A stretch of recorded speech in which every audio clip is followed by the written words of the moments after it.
It was a peaceful Sunday afternoon when I arrived at the lakefront, excited to spend the day on the water.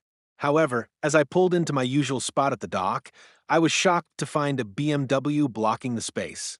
I knew right away that it belonged to Karen, a notorious member of the HOA who often tried to push her weight around.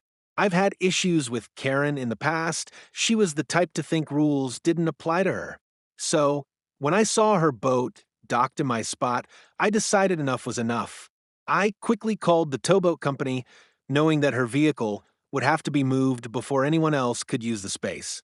As the towboat arrived, Karen emerged from the nearby dock looking startled. Her face turned red as she rushed toward the boat, screaming at the crew to stop. She claimed the spot had been accidentally taken and demanded that they leave her car alone. But the towboat crew was already in action, lifting her precious BMW onto the flatbed.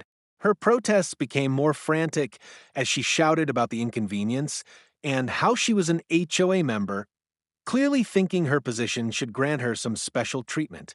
Before I could even react, Karen dialed 911, accusing me of trespassing and illegally having her car towed.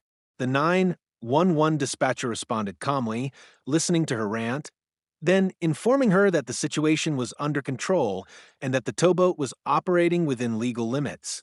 Karen, realizing that no one was going to side with her, became even more agitated, screaming at the officers who arrived on the scene to support her.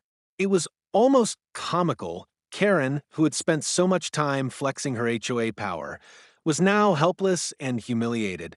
The towboat crew finished their job, and the BMW was hauled away, leaving Karen standing there, fuming.